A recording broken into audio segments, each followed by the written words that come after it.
ਇੱਕ ਓੰਕਾਰ ਸਤਿਨਾਮ ਕਰਤਾ ਪੁਰਖ ਨਿਰਭਉ ਨਿਰਵੈਰ ਅਕਾਲ ਮੂਰਤ ਅਜੂਨੀ ਸੈਭੰ ਗੁਰ ਪ੍ਰਸਾਦ ਜਪ। ਆਦਿ ਸੱਚ ਜੁਗਾਦਿ ਸੱਚ ਹੈ ਭੀ ਸੱਚ ਨਾਨਕ ਹੋਸੀ ਭੀ ਸੱਚ। ਵਾਹਿਗੁਰੂ ਵਾਹਿਗੁਰੂ ਸਾਹਿਬ ਜੀ। ਸਵੈਈਆ ਜਿਹ ਲੋਗਨ ਕੇ ਹਿਤ ਪਾਪ ਕਰੀ, ਮਨ ਤੇ ਨਹ ਤੇ ਕੁਛ ਕਾਜ ਸਵਾਰੀ। ਜਬ ਲਉ ਤਬ ਤੇ ਸੁਖ ਹੀਰਤ ਹੈ, ਤਬ ਹੀ ਮੁਖ ਮਾਹਿ ਪੁਕਾਰਤ ਥਾਰੀ। ਜਿਹ ਲੋਗਨ ਕੇ ਹਿਤ ਪਾਪ ਕਰੀ। ਵਾਹਿਗੁਰੂ ਜੀ ਕਾ ਖਾਲਸਾ ਵਾਹਿਗੁਰੂ ਜੀ ਕੀ ਫਤਿਹ। ਸਤਿਗੁਰੂ ਸਾਹਿਬ ਜੀ ਦੀ ਅਤਿਅੰਤ ਕਿਰਪਾਲਤਾ ਬਖਸ਼ਿਸ਼ ਰਹਿਮਤ ਦਾ ਸਦਕਾ, ਜੋ ਕਿ ਭਾਵ ਰਸ ਅੰਮ੍ਰਿਤ ਗ੍ਰੰਥ ਸੰਥਿਆ ਰੂਪ ਦੇ ਵਿੱਚ ਕੁਝ ਦਿਨਾਂ ਤੋਂ ਆਰੰਭ ਕੀਤਾ ਹੋਇਆ ਹੈ। ਸਤਿਗੁਰੂ ਸਾਹਿਬ ਜੀ ਦੀ ਕਿਰਪਾ ਸਦਕਾ ਅੱਜ ਰਲ ਮਿਲ ਕੇ ਭਾਵ ਰਸ ਅੰਮ੍ਰਿਤ ਗ੍ਰੰਥ ਦੀ ਸੰਥਿਆ ਪੜ੍ਹਨ ਸੁਣਨ ਵਿਚਾਰਨ ਦਾ ਸੁਭਾਗਾ ਸਮਾਂ ਹਾਸਲ ਹੋ ਰਿਹਾ ਹੈ। ਪੰਡਿਤ ਗੁਲਾਬ ਸਿੰਘ ਜੀ ਨੇ ਇਸ ਮਹਾਨ ਗ੍ਰੰਥ ਦੀ ਰਚਨਾ ਕੀਤੀ ਹੈ ਅਤੇ 40 ਜਿਹੜੇ ਸਵਈਏ ਹਨ, ਪੌੜੀਆਂ ਹਨ, ਸੰਪੂਰਨ ਹੋ ਚੁੱਕੀਆਂ ਨੇ। 41ਵੀਂ ਪੌੜੀ ਸਵਈਆ ਛੰਦ ਅੱਜ ਆਰੰਭ ਹੁੰਦਾ ਹੈ। ਜਿਸ ਤਰ੍ਹਾਂ ਪੰਡਿਤ ਗੁਲਾਬ ਸਿੰਘ ਜੀ ਜੋ ਸਾਨੂੰ ਉਪਦੇਸ਼ ਸਿਕਸ਼ਾ ਦੇਣਾ ਚਾਹੁੰਦੇ ਨੇ, ਜੋ ਬਚਨ ਉਚਾਰਨ ਕਰਦੇ ਨੇ, ਆਪ ਜੀ ਸਰਵਣ ਕਰੋ। ਆਖੋ ਜੀ ਸਤਿਨਾਮ ਸ੍ਰੀ ਵਾਹਿਗੁਰੂ ਸਾਹਿਬ ਜੀਓ। ਜਿਹ ਲੋਗਨ ਕੇ ਹਿਤ ਪਾਪ ਕਰੇ। ਤੋ 41ਵੇਂ ਸਵਈਏ ਛੰਦ ਦੇ ਵਿੱਚ ਪੰਡਿਤ ਗੁਲਾਬ ਸਿੰਘ ਜੀ ਫਰਮਾਉਂਦੇ ਹਨ ਕਿ ਇਹ ਮਨਾ ਜਿਹੇ ਦਾ ਅਰਥ ਹੁੰਦਾ ਜਿਨ੍ਹਾਂ ਲੋਗਨ ਦਾ ਅਰਥ ਹੈ ਰਿਸ਼ਤੇਦਾਰ ਸੰਬੰਧੀ ਪੁੱਤਰ ਧੀਆਂ ਵਾਸਤੇ। ਕੇ ਦਾ ਅਰਥ ਹੁੰਦਾ ਦੇ ਹਿਤ ਕੀ ਵਾਸਤੇ ਪਾਪ ਕਰੇ, ਕਿ ਜਿਨ੍ਹਾਂ ਲੋਕਾਂ ਦੇ ਵਾਸਤੇ ਇਹ ਮਨਾ ਤੂੰ ਪਾਪ ਕਰਮ ਕਰਦਾ ਹੈ। ਮਨ ਤੇ ਨਹ ਤੇ ਕੁਛ ਕਾਜ ਸਵਾਰੀ। ਮਨ ਤੇ ਨਹ ਇੱਥੇ ਯਮਕ ਲਾ ਕੇ ਬੋਲਣਾ ਹੈ, ਕਿਉਂਕਿ 2 ਵਾਰੀ ਤੇ ਪਦ ਹੈ। ਇੱਕ ਤੇ ਪਦ ਦਾ ਅਰਥ ਹੈ ਤੇਰੇ, ਇੱਕ ਤੇ ਪਦ ਦਾ ਅਰਥ ਹੈ ਉਹਨਾਂ ਨੇ। ਤੋ ਪੰਡਿਤ ਗੁਲਾਬ ਸਿੰਘ ਜੀ ਫਰਮਾਉਂਦੇ ਹਨ ਜਿਨ੍ਹਾਂ ਲੋਕਾਂ ਦੇ ਵਾਸਤੇ ਤੂੰ ਪਾਪ ਕਰਦਾ ਹੈ। ਮਨਾ ਤੇਰੇ ਨਹੀਂ, ਤੇ ਕੁਛ ਕਾਜ ਸਵਾਰੀ। ਤੇ ਦਾ ਅਰਥ ਹੈ ਉਹਨਾਂ ਨੇ, ਕੁਛ ਕੀ ਕੋਈ, ਕਾਜ ਕੀ ਕੰਮ, ਸਵਾਰੇ ਕੀ ਸਵਾਰਨੇ ਹੈ।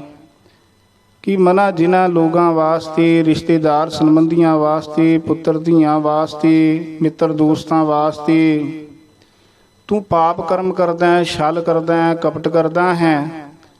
ਅੰਤ ਦੇ ਸਮੇਂ ਮਨਾ ਉਹਨਾਂ ਨੇ ਤੇਰਾ ਕੋਈ ਵੀ ਕੰਮ ਸਵਾਰਨਾ ਨਹੀਂ। ਲੋਕ ਪਰਲੋਕ ਵਿੱਚ ਅਸਲ ਦੇ ਵਿੱਚ ਤੇਰੀ ਸਹਾਇਤਾ ਨਹੀਂ ਕਰਨੀ। ਸਾਰੇ ਸਵਾਰਥੀ ਹੈ, ਮਤਲਬੀ ਹੈ। ਸਮਝਾਉਣਾ ਇਹ ਚਾਹੁੰਦੇ ਹਨ ਕਿ ਵਾਹਿਗੁਰੂ ਦਾ ਨਾਮ ਜਪ,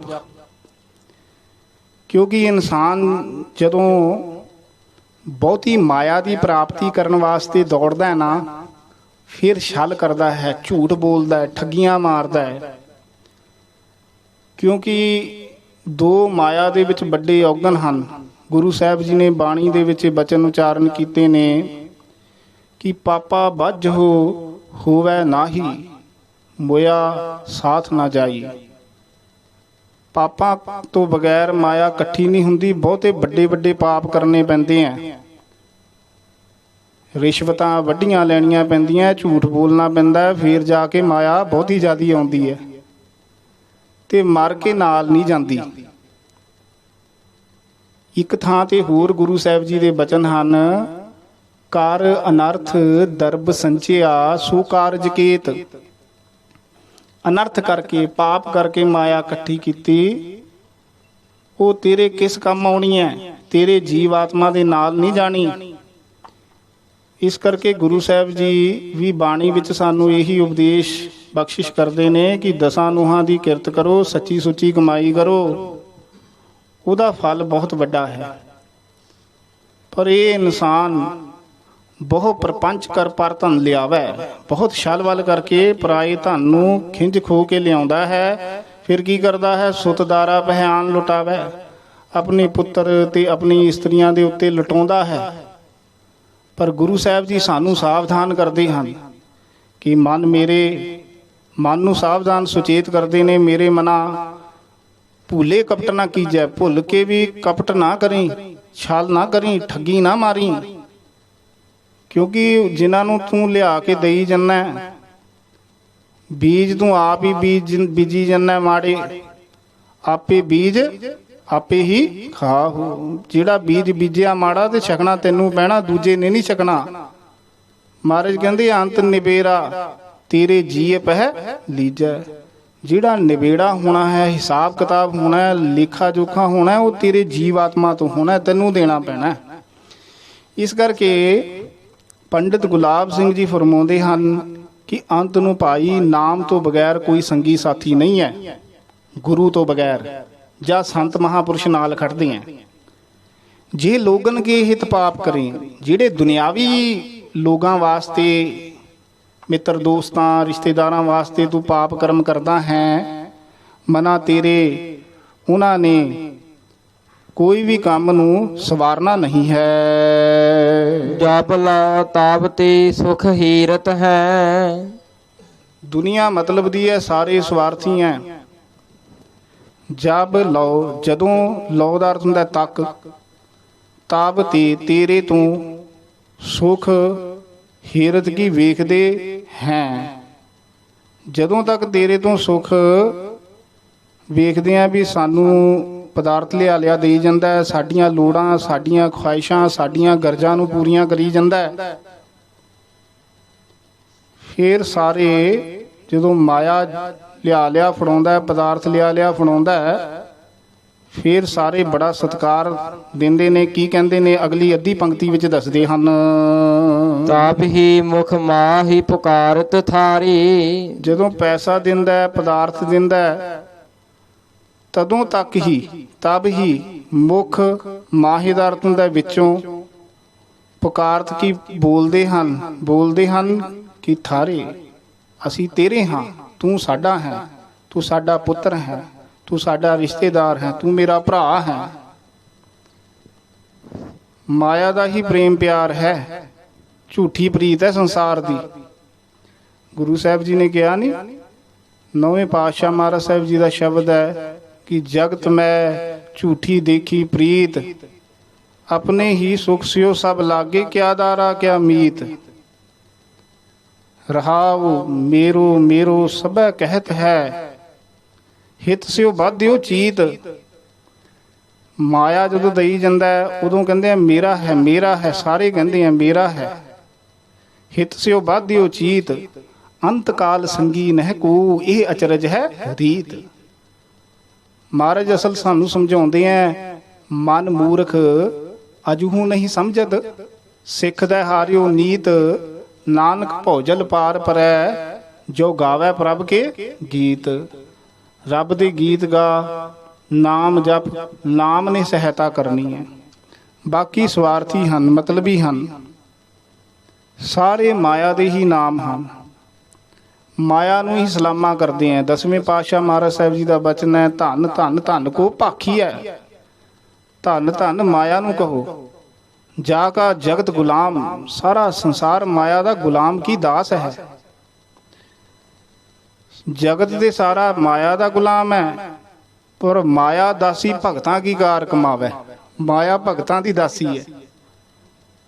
ਤੋ ਗੁਰੂ ਸਾਹਿਬ ਜੀ ਫਰਮਾਉਂਦੇ ਹਨ, ਧੰਨ ਧੰਨ ਧੰਨ ਕੋ ਆਖੀਐ, ਜਾ ਕਾ ਜਗਤ ਗੁਲਾਮ, ਸਭ ਨਿਰਖਤ ਜਾ ਕੋ ਫਿਰੈ, ਸਭ ਚੱਲ ਕਰਤ ਸਲਾਮ। ਸਾਰੇ ਚੱਲ ਕੇ ਮਾਇਆ ਧਾਰੀ ਨੂੰ ਸਲਾਮਾ ਕਰਦੇ ਹੈ। ਮਾਇਆ ਦੇ ਹੀ ਸਤਿਕਾਰਯੋਗ ਨਾਮ ਰੱਖੇ ਜਾਂਦੇ ਹੈ। ਕਿਸੇ ਵਿਦਵਾਨ ਨੇ ਕਿਹਾ ਕਿ ਪਰਸੂ, ਪਰਸਾ, ਪਰਸਰਾਮ, ਇਹ ਮਾਇਆ ਕੇ ਤੀਨ ਨਾਮ। ਜਿਹਦੇ ਕੋਲ ਮਾਇਆ ਨਹੀਂ ਉਹਨੂੰ ਕਹਿੰਦੇ ਓਏ ਪਰਸੂ, ਜਿਹਦੇ ਕੋਲ ਥੋੜੀ ਜਿਹੀ ਮਾਇਆ ਹੈ ਉਹਨੂੰ ਥੋੜਾ ਜਿਹਾ ਸਤਿਕਾਰ ਦੇ ਦਿੰਦੇ ਆ, ਪਰਸਾ ਜੀ ਆਓ ਜਲ ਪਾਣੀ ਛਕੋ। ਤੇ ਜਿਹਦੇ ਕੋਲ ਬਹੁਤੀ ਮਾਇਆ ਹੈ, ਮਾਇਆ ਧਾਰੀ ਆਤੰਨਾ ਬੋਲਾ ਹੋਇਆ ਹੈ, ਉਹਨੂੰ ਕਹਿੰਦੇ ਆ ਪਰਸਰਾਮ ਜੀ। ਇਹਨਾਂ ਨੂੰ ਅੰਦਰਲੇ ਕਮਰੇ 'ਚ ਬਿਠਾਓ, ਵਧੀਆ ਕਮਰੇ 'ਚ, ਏਸੀ ਵਾਲੇ 'ਚ ਬਿਠਾਓ, ਭੋਜਨ ਪ੍ਰਸ਼ਾਦਾ ਚੰਗੀ ਤਰ੍ਹਾਂ ਛਕਾਓ ਇਹਨਾਂ ਨੂੰ। ਇੱਕ ਬੰਦੇ ਦੇ ਤਿੰਨ ਨਾਮ ਹੈ, ਪਰਸੂ ਵੀ ਉਹਨੂੰ ਕਹਿੰਦੇ, ਪਰਸਾ ਵੀ ਉਹਨੂੰ ਕਹਿੰਦੇ, ਪਰਸਰਾਮ ਜੀ ਵੀ ਉਹਦਾ ਪੈ ਸਕਦਾ ਹੈ। ਸਭ ਮਾਇਆ ਦੇ ਨਾਮ ਹੈ।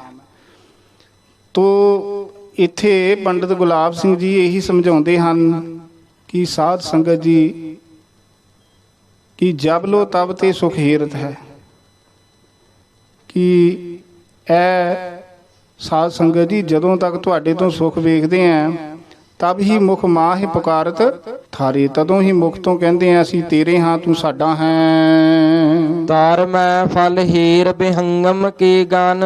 ਇੱਕ ਪ੍ਰਮਾਣ ਦਿੰਦੇ ਹਨ ਕਿ ਤਾਰ ਕੀ ਦਰਖਤ, ਮੈਂ ਦਾ ਅਰਥ ਹੁੰਦਾ ਵਿੱਚ, ਫਲ ਸੰਘਣੇ ਫਲ, ਹੀਰ ਕੀ ਵੇਖ ਕੇ, ਬਿਹੰਗਮ ਕੇ ਗਨ ਪੰਛੀਆਂ ਦੇ ਗਨ, ਪੰਛੀਆਂ ਦੇ ਸਮੂਹ ਉੱਡ ਉੱਡ ਕੇ ਆਉਂਦੇ ਆ। ਦਰਖਤ ਨੂੰ ਸੰਘਣੇ ਫਲ ਲੱਗੇ ਹੋਣ ਨਾ, ਪੰਛੀ ਉੱਡ ਉੱਡ ਕੇ ਆਉਂਦੇ ਹਨ। ਆਵਤ ਹੈ ਛੰਦ ਚੌਂਚ ਪਸਾਰੀ। ਅਤੇ ਉੱਡ ਉੱਡ ਕੇ ਕਿਵੇਂ ਆਉਂਦੇ ਆ? ਛੱਦ ਪਸਾਰੇ ਚੋਂਚ ਪਸਾਰੇ ਅਰਥ ਕਰਨ ਲੱਗਿਆ। ਛੱਦ ਨਾਮ ਹੁੰਦਾ ਖੰਭ, ਪਸਾਰੇ ਕੀ ਖਿਲਾਰ ਕੇ, ਖੰਭ ਖਿਲਾਰ ਖਿਲਾਰ ਕੇ ਦਰਖਤ ਵੱਲ ਨੂੰ ਪੰਛੀ ਆਉਂਦੇ ਆ। ਤੇ ਚੋਂਚ ਪਸਾਰੇ ਤੇ ਚੁੰਝਾਂ ਪਸਾਰ ਪਸਾਰ ਕੇ, ਮੂੰਹ ਤੱਡ ਤੱਡ ਕੇ ਪੰਛੀ ਜਿਹੜੇ ਦਰਖਤਾਂ ਨੂੰ ਫਲ ਲੱਗੇ ਹੁੰਦੇ ਆ ਨਾ ਉਹਨਾਂ ਵੱਲ ਉੱਡ ਉੱਡ ਕੇ ਆਉਂਦੇ ਹਨ। ਸਾਰੇ ਹੀ ਸਵਾਰਥੀ ਹਨ। ਨਰ ਆਪਦ ਆ ਤਰ ਦਾਹਿ ਲੱਗੇ। ਨਰ ਮਨੁੱਖ ਦੇ ਉੱਤੇ ਆਪਦ ਵਿਪਤਾ ਆ ਜਾਵੇ, ਮੁਸ਼ਕਲ ਦਾ ਸਮਾਂ ਆ ਜਾਵੇ, ਔ ਅਤੇ ਤਰ ਕੀ ਦਰਖਤ ਨੂੰ ਦਾਹੀ ਕੀ ਅੱਗ ਲੱਗ ਜਾਵੇ। ਨਰ ਔਰ ਬਿਹੰਗਮ ਦੂਰ ਪਧਾਰੀ। ਫੇਰ ਨਹੀਂ ਕੋਈ ਖੜਦਾ। ਜਦੋਂ ਤੱਕ ਤੁਹਾਡੇ ਕੋਲ ਸੁੱਖ ਹੈ ਸਾਰੇ ਹੀ ਭੱਜੇ ਆਉਣਗੇ। ਜਦੋਂ ਵਿਪਤਾ ਦਾ ਸਮਾਂ ਆ ਗਿਆ ਨਾ ਤੇ ਦਰਖਤ ਨੂੰ ਲੱਗ ਗਈ ਅੱਗ, ਤਾਂ ਪੰਡਿਤ ਗੁਲਾਬ ਸਿੰਘ ਜੀ ਫਰਮਾਉਂਦੇ ਹਨ ਨਰ ਔਰ ਬਿਹੰਗਮ, ਜਿਹੜੇ ਨਰ ਇਨਸਾਨ ਹਨ, ਰਿਸ਼ਤੇਦਾਰ ਹਨ, ਸੰਬੰਧੀ ਹਨ, ਜਾਂ ਜਿਨ੍ਹਾਂ ਨੂੰ ਤੁਸੀਂ ਮਿੱਤਰ ਦੋਸਤ ਸਮਝਦੇ ਹੋ, ਅਤੇ ਜਿਹੜੇ ਪੰਛੀ ਹਨ ਉਹ ਦੂਰ ਪਧਾਰ ਜਾਂਦੇ ਆ, ਦੂਰ ਚਲੇ ਜਾਂਦੇ ਆ। ਮੈਂ ਨਹੀਂ ਜਾਣਦਾ ਇਹਨੂੰ। ਵਿਪਤਾ ਦੇ ਸਮੇਂ ਮਿੱਤਰਾਂ ਦੀ ਪਰਖ ਹੁੰਦੀ ਹੈ, ਸੁੱਖ ਦੇ ਸਮੇਂ ਨਹੀਂ ਹੁੰਦੀ। ਨੌਵੇਂ ਪਾਤਸ਼ਾਹ ਮਹਾਰਾਜ ਸਾਹਿਬ ਜੀ ਦੇ ਬਚਨ ਹਨ ਕਿ ਪ੍ਰੀਤਮ ਪਿਆਰੇ ਮਿੱਤਰ ਜਾਨ ਲੇਹੋ ਮਨ ਮਾਹੀ, ਆਪਣੇ ਸੁਖ ਸਿਓ ਹੀ ਜਗ ਫਾਂਦਿਓ, ਕੋ ਕਾਹੂ ਕੋ ਨਾਹੀ ਰਹਾਉ। ਸੁਖ ਮੈਂ ਆਨ ਬਹੁਤ ਮਿਲ ਬੈਠਤ, ਰਹਿਤ ਚਹੂ ਦਿਸ ਘੇਰਾ। ਘੇਰਾ ਘੱਟ ਕੇ ਬਹਿ ਜਾਂਦੇ ਆ। ਬਿਪਤ ਪਰੀ ਸਭ ਹੀ ਸੰਗ ਛਾੜਿਤ, ਕੋ ਨਾ ਆਵਤ ਨੀਰੈ। ਇਹ ਸਾਰੇ ਸ਼ਬਦ ਵਿੱਚ ਮਹਾਰਾਜ ਜੀ ਨੇ ਇਹੀ ਦੱਸਿਆ ਕਿ ਸੁਖ ਮੈਂ ਬਹੁ ਸੰਗੀ ਪਏ, ਦੁੱਖ ਮੈਂ ਸੰਗ ਨਾ ਕੋਏ, ਕਹੋ ਨਾਨਕ ਹਰਿ ਭਜ ਮਨਾ, ਅੰਤ ਸਹਾਈ ਹੋਏ। ਇੱਕੋ ਹਰੀ ਹੈ ਜੋ ਅੰਤ ਨੂੰ ਸਹਾਇਤਾ ਕਰਦੇ ਆ। ਦੁੱਖ ਸੁੱਖ ਦੇ ਵਿੱਚ ਨਾਲ ਵਾਹਿਗੁਰੂ ਖੜਦੇ ਹਨ। ਬਾਕੀ ਦੇ ਸਾਰੇ ਸਵਾਰਥੀ ਹਨ। ਤਾਈਓ ਕਿਹਾ ਹੈ ਜਾ ਕੋ ਮੁਸ਼ਕਲ ਅਤ ਬਣੈ, ਢੋਈ ਕੋਏ ਨਾ ਦੇ, ਲਾਗੂ ਹੋਏ ਦੁਸ਼ਮਨਾ, ਸਾਖ ਵੇ ਭੱਜ ਖਲੇ, ਸਭੋ ਭੱਜੈ ਆਸਰਾ, ਚੁੱਕੈ ਸਭ ਅਸਰਾਉ, ਚਿਤ ਆਵੈ ਉਸ ਪਾਰ ਬ੍ਰਹਮ, ਲੱਗੈ ਨਾ ਤਤੀ ਵਾਉ। ਵਿੱਚ ਕਰਤਾ ਪੁਰਖ ਖਲੋਆ, ਵਾਲ ਨਾ ਵਿੰਗਾ ਹੋਆ। ਇਸ ਕਰਕੇ ਵਾਹਿਗੁਰੂ ਦਾ ਨਾਮ ਜਪੇ ਤੇ ਪਾਪ ਕਰਮਾਂ ਤੋਂ ਬਚੇ। ਇਹ ਸਮਝਾਉਂਦੇ ਹਨ ਕਿ ਦੁਨੀਆ ਸਵਾਰਥੀ ਹੈ ਅਤੇ ਲੋਕ ਪ੍ਰਲੋਕ ਦੇ ਵਿੱਚ ਸਹਾਇਤਾ ਕਰਨ ਵਾਲਾ ਕੇਵਲ ਤੇ ਕੇਵਲ ਵਾਹਿਗੁਰੂ ਜੀ ਦਾ ਨਾਮ ਹੈ। ਸਵੈਯਾ ਮਨ ਕਿਉ ਧਨ ਕੋ ਬਹੁ ਭਾਂਤ ਚਾਹੈ। ਅੱਗੇ ਫੇਰ ਫਰਮਾਉਂਦੇ ਹਨ ਮਨਾ ਕਿਉਂ ਧਨ ਕੋ ਦਾ ਅਰਥ ਹੁੰਦਾ ਨੂੰ ਬਹੁਤ ਤਰ੍ਹਾਂ ਕਰਕੇ ਤੂੰ ਚਾਹੁੰਦਾ ਹੈ, ਕਿਉਂ ਮਾਇਆ ਮਾਇਆ ਕਰੀ ਜਾਂਦਾ। ਤੇਰੇ ਤੇ ਐਸੀ ਹਾਲਾਤ ਬਣੀ ਹੋਈ ਹੈ, ਮਾਇਆ ਮਨੁ ਨਾ ਵੀਸਰੈ, ਮੰਗੈ ਦਮਾ ਦਮ। ਮਾਇਆ ਨਹੀਂ ਭੁੱਲਦੀ। ਕੀ ਮੰਗਦਾ? ਦਮਾ ਦਮ, ਸਵਾਸ ਸਵਾਸ ਇੱਕ ਹੀ ਗੱਲ ਮੰਗਦਾ, ਮੈਨੂੰ ਦਮ ਦਿਓ, ਦਮੜਾ ਦਿਓ, ਪੈਸਾ ਦਿਓ। ਸੋ ਪ੍ਰਭ ਚਿਤ ਨਾ ਆਵਈ, ਨਾਨਕ ਨਹੀਂ ਕਰਮ। ਇਸ ਕਰਕੇ ਇੱਛਾ ਮਾਇਆ ਦੀ ਹੈ। ਸਹਿਸ ਖੱਟੇ ਲੱਖ ਕੋ ਉਠਤਾਵੈ, ਤ੍ਰਿਪਤ ਨਾ ਆਵੈ, ਮਾਇਆ ਪਾਛੈ ਪਾਵੈ। ਪੰਡਿਤ ਗੁਲਾਬ ਸਿੰਘ ਜੀ ਫਰਮਾਉਂਦੇ ਹਨ ਮਨ ਕਿਉਂ ਤੂੰ ਧਨ ਨੂੰ ਬਹੁਤ ਤਰ੍ਹਾਂ ਕਰਕੇ ਚਾਹੁੰਦਾ ਹੈ। ਆਰ ਕਾ ਹਿਤ ਲੋਗਨ ਕੋ ਸੋ ਦੁਖਾਵੈ। ਅਤੇ ਕਾ ਕਿਸ ਹਿਤ ਕੀ ਵਾਸਤੇ, ਉਸ ਸੋ ਦਾ ਅਰਥ ਹੁੰਦਾ ਉਸ ਮਾਇਆ ਨੂੰ ਇਕੱਠੀ ਕਰਨ ਵਾਸਤੇ, ਲੋਗਨ ਕੋ ਦੁਖਾਵੈ, ਤੂੰ ਲੋਕਾਂ ਨੂੰ ਦੁਖੀ ਕਰਦਾ ਤੇ ਪਾਪ ਕਰਮ ਕਰਦਾ ਝੂਠ ਬੋਲਦਾ ਹੈ, ਠੱਗੀਆਂ ਮਾਰਦਾ ਹੈ ਅਤੇ ਸਸਤੀ ਚੀਜ਼ ਨੂੰ ਬਹੁਤੀ ਮਹਿੰਗੀ ਕਰਕੇ ਵੇਚ ਦਿੰਦਾ ਹੈ। ਲੋਕਾਂ ਨੂੰ ਪਤਾ ਹੁੰਦਾ, ਉਹ ਫਿਰ ਬਦਦੁਆਵਾਂ ਦਿੰਦੇ ਆ, ਬਦ ਅਸੀਸਾਂ ਦਿੰਦੇ ਆ ਵੀ ਠੱਗ ਬੰਦਾ ਇਹ। ਪਰ ਇਹ ਬੰਦਾ ਐਸਾ ਵੀ ਬਦਦੁਆਵਾਂ ਲੈ ਕੇ ਮਾਇਆ ਹੀ ਇਕੱਠੀ ਕਰਦਾ। ਮਹਾਰਾਜ ਦਾ ਬਚਨ ਹੈ, ਲੈਦਾ ਬਦ ਦੁਆਏ ਤੂੰ ਮਾਇਆ ਕਰੈ ਇਕੱਤ। ਬਦਦੁਆਵਾਂ ਲੈ ਕੇ ਖੁਸ਼ੀ ਖੁਸ਼ੀ ਮਾਇਆ ਇਕੱਠੀ ਕਰਦਾ ਹੈ ਵੀ ਪੈਸਾ ਆ ਗਿਆ। ਇਸ ਕਰਕੇ ਮਨਾ ਕਿਉਂ ਧਨ ਨੂੰ ਬਹੁਤ ਤਰ੍ਹਾਂ ਕਰਕੇ ਚਾਹੁੰਦਾ ਹੈ ਅਤੇ ਧਨ ਦੀ ਪ੍ਰਾਪਤੀ ਵਾਸਤੇ ਲੋਕਾਂ ਨੂੰ ਕਿਉਂ ਦੁਖੀ ਕਰਦਾ ਹੈ। ਜਗ ਬੀਜ ਦੁਖ ਅੰਕੁਰ ਪਾਪ ਸੁਨੋ। ਜਗ ਕੀ ਸੰਸਾਰ ਦੇ ਵਿੱਚ ਦੁੱਖਾਂ ਦੇ ਅੰਕੁਰ ਕੀ ਬੀਜ ਬੀਜੀ ਜਾ ਰਿਹਾ ਹੈ। ਪਾਪ ਸੁਨੋ, ਸੁਨੋ ਦਾ ਅਰਥ ਹੁੰਦਾ ਇਹ ਮਨਾ ਸੁਣਨਾ ਕਰ। ਦੁੱਖਾਂ ਦਾ ਬੀਜ ਕੀ ਬੀਜਨੇ ਆ? ਪਾਪ ਬੀਜਨੇ ਆ। ਜਿਹੜਾ ਤੂੰ ਪਾਪ ਕਰਮ ਕਰ ਰਿਹਾ ਇਹਦੇ ਨਾਲ ਤੈਨੂੰ ਹਮੇਸ਼ਾ ਦੁੱਖ ਹੀ ਪ੍ਰਾਪਤ ਹੋਣੇ ਹਨ।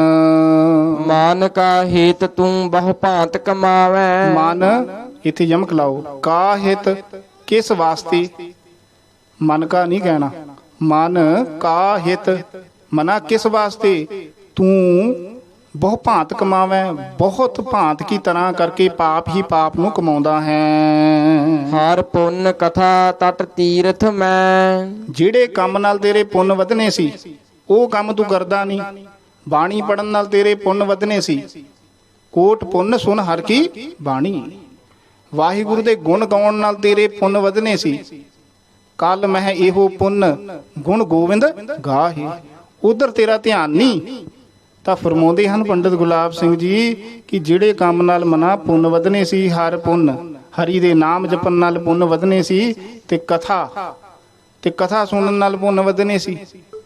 ਕ ਦਾ ਅਰਥ ਹੁੰਦਾ ਸੁਖ, ਥ ਨਾਮ ਹੁੰਦਾ ਥਾਂ ਦਾ। ਸੁਖ ਸਰੂਪੀ ਥਾਂ ਦੀ ਜਿਹੜੀ ਪ੍ਰਾਪਤੀ ਕਰਾ ਦੇਵੇ ਉਹ ਕਥਾ ਹੈ।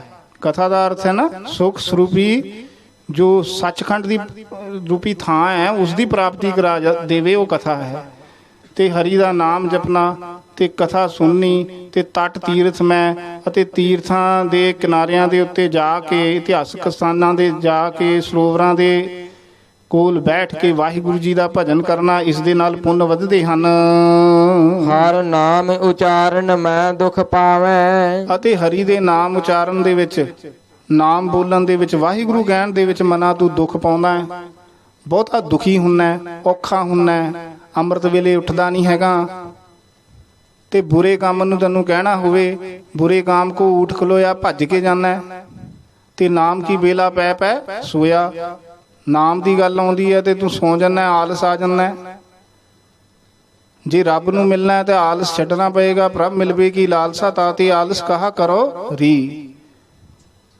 ਕਈ ਐਸੇ ਬੰਦੇ ਹਨ, ਉਹਨਾਂ ਦੇ ਬਾਬਤ ਮਹਾਰਾਜ ਨੇ ਬਾਣੀ 'ਚ ਬਚਨ ਕਹੇ ਨੇ ਕਿ ਨਾਮ ਸੁਨਤ ਜਨ ਬਿਛੂ ਡਸਾਨਾ। ਨਾਮ ਸੁਣਦਿਆਂ ਇਸ ਤਰ੍ਹਾਂ ਲੱਗਦਾ ਜਿਵੇਂ ਬਿੱਛੂ ਨੇ ਡੰਗ ਮਾਰਿਆ ਹੋਵੇ। ਇੰਨੇ ਔਖੇ ਹੋ ਜਾਂਦੇ ਆ, ਸਪੀਕਰ ਬੰਦ ਕਰਾ ਦਿੰਦੇ ਆ, ਆਵਾਜ਼ ਬੰਦ ਕਰਾ ਦਿੰਦੇ ਆ। ਅਸੀਂ ਤੰਗ ਹੋ ਰਹੇ ਹਾਂ, ਉੱਚੀ ਉੱਚੀ ਨਾਮ ਨਾ ਜਪੋ। ਕਲਯੁਗ ਦਾ ਸਮਾਂ ਹੈ। ਇੱਲਤ ਕਾ ਨਾਮ ਚੌਧਰੀ ਹੈ। ਸਾਰੇ ਪੁੱਠੇ ਕੰਮ ਹੋ ਰਹੇ ਆ। ਮੀਠੇ ਕੋ ਕੌੜਾ ਕਹੈ, ਕੜੂਏ ਕੋ ਮੀਠਾ। ਰਾਤੇ ਕੀ ਨਿੰਦਾ ਕਰੇ। ਜਿਹੜਾ ਰੱਤਿਆ ਹੋਇਆ ਉਹਦੀ ਲੋਕ ਨਿੰਦਿਆ ਕਰਦੇ ਆ, ਨਾਮ ਜਪਣ ਵਾਲੇ ਦੀ ਨਿੰਦਿਆ ਕਰਦੇ ਆ। ਐਸਾ ਕਲ ਮਹਿ ਡੀਠਾ। ਕਲਯੁਗ 'ਚ ਇਹੋ ਜਿਹਾ ਦੇਖਿਆ ਜਾਂਦਾ, ਪੁੱਠੇ ਕੰਮ ਹੁੰਦੇ ਆ। ਇੱਕ ਥਾਂ ਤੇ ਗੁਰੂ ਸਾਹਿਬ ਜੀ ਨੇ ਕਿਹਾ ਵੀ ਨਾਮ ਜਪਦਿਆਂ ਤੈਨੂੰ ਗੁੱਸਾ ਆ ਜਾਂਦਾ। ਉਹ ਬਚਨ ਹੈ, ਦੁਰਮਤ ਭਾਗਹੀਨ ਮਤ ਫੀਕੇ।